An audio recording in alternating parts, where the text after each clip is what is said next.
siya mismo naguna, nakita kami siguro. Hindi raw magsusorry si Pangulong Rodrigo Duterte sa pagkakatawag na bakla kay U.S. Ambassador Philip Goldberg.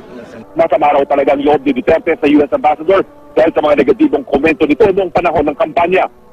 Sinundin na noon ni Goldberg ang rape joke ni Duterte tungkol sa isang namatay na Australian missionary. Ilang beses na nga raw sila nagkita ni Goldberg mula noong kampanya at kahit sa Malacanang, pero hindi nag-sorry ang U.S. Ambassador. Ako talaga may samang loob sa ginawa niya noon. So smarting ako. But I will not apologize for anything. Hindi nga siya nag-apologize sa akin, nagkita kami. So I should apologize to him. Napangiti po si outgoing U.S. Ambassador to the Philippines, Philip Goldberg, nang reguluhan ng alak na katunog ng apelido ng Pangulo. We have a special wine that we'd like to give the ambassador from our sommelier Goldberg. It's called Chateau Duterte. And this is for real. This is the French Margot wine 2009. So this is really a special wine that we brought in from France to give to the ambassador so he will always remember the Philippines.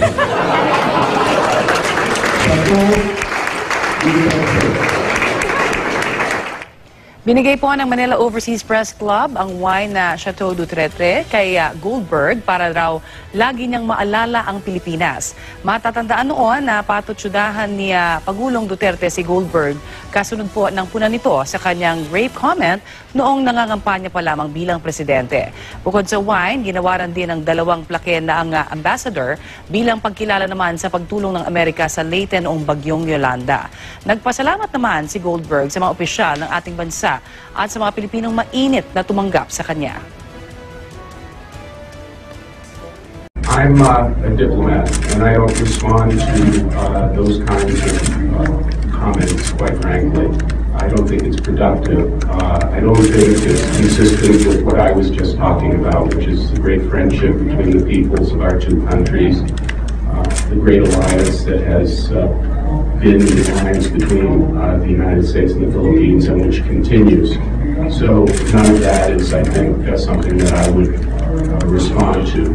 I think that it's better to focus on the important work that we do together.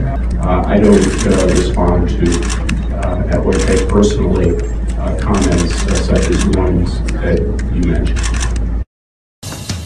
Sa huling pagkakataon, nagpunta sa Department of Foreign Affairs ang papaalis na si U.S. Ambassador to the Philippines, Philip Goldberg, sa kabila ng mga kontrobersyal na pahayag ng Administrasyong Duterte tungkol sa Amerika.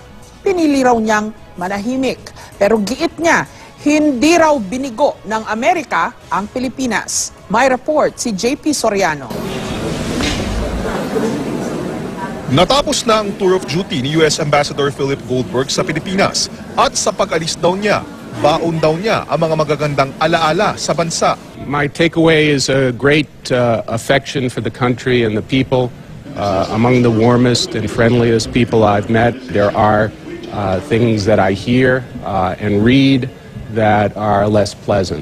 But I certainly want to bring with me those happy moments. Sa tour of duty ni Goldberg na subukan ang relasyon ng Pilipinas at Amerika dahil sa mga kontrobersyal na pahayag ng Administrasyong Duterte laban sa Amerika kay US President Barack Obama at maging mismo kay Goldberg. Pinili raw niyang manahimik ukol dito bilang ambassador. I don't respond to things of that nature. I don't take anything personally. I represent my country, which I'm very proud to do.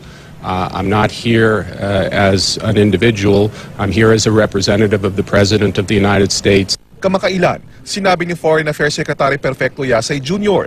na biniguraw ng Amerika ang Pilipinas. Bilang tugon, inisa-isa ni Goldberg ang ilan sa tulong na naibigay ng Amerika. Gaya raw ng $66 million foreign military funding, ang $42 million Maritime Security Initiative na nagpalakas daw ng maritime military equipment ng Pilipinas at ang Millennium Challenge Cooperation kung saan napagawa ang 226-kilometer road sa Samar. The U.S. did not build Philippines. No. Sa pag-alis ni Ambassador Goldberg sa bansa, tanging magagandang alaala lang daw ang dadalhin niya mula sa Pilipinas. Papalitan siya ni Ambassador Sung Kim na inaasahang darating sa unang linggo ng Nobyembre bago o matapos ang US elections. As the United States promises continued support to the ongoing rehabilitation projects in Yolanda-affected areas in Leyte, U.S. Ambassador Philip Goldberg believes that the U.S.-Philippine relations would be strengthened under the Duterte administration. Marge Navarro tells us why. U.S. Ambassador to the Philippines Philip Goldberg expresses positive views on a stronger U.S. and Philippine relations under the new administration. During the USAID's turnover ceremony of 10 classrooms to Palo National High School in Leyte, Goldberg said that the two countries already have established deeper ties that cannot just be severed whoever is elected as president. The U.S. and the Philippines have a very enduring relationship, a very important relationship based on our democracies, our values, our mutual defense treaty, all the things that bring us together as people. It can be recalled that incoming President Rodrigo Duterte signified his readiness to cut the diplomatic relations with the United States following Goldberg's criticisms of Duterte's rape remark. Goldberg said it is still better for both nations to unite in order to solve a number of issues and problems. Meanwhile, the ambassador assures that the United States will continue to provide assistance and support to the rehabilitation project in Yolanda-affected areas in the Visayas region. Among its efforts are constructing and donating school buildings that can also be used as evacuation centers in times of calamities. They have already turned over 119 classrooms out of the planned 310 to Leyte and Samar. Classroom construction is still ongoing, which is planned to be finished by the end of 2016. After the typhoon, I've seen children going to school using just tents as their classroom. Very hot, and then it rains, it floods, so they still continue to study. With this new classroom, it has indeed contributed a lot. Nag-courtesy call kay President-elect Rodrigo Duterte ang mga ambassador sa Pilipinas ng United Kingdom, Germany at Amerika. Ang nasa 30 manggagawa namang gusto sanang makausap si Duterte, hindi pinayagang makalapit sa susunod na Pangulo. Balitang hatid ni Steve Dailisan. Sakay ng chopper, kahapon lang muling nakita si President-elect Rodrigo Duterte matapos ang Thanksgiving party sa Cebu. Paglapag sa tanggapan ng DPWH sa Panakan, agad niyang hinarap si US Ambassador Philip Goldberg. Matatanda ang kasagsagan ng kampanya, nakiisa si Goldberg sa pahayag ng Australian Ambassador kaugnay sa rape joke.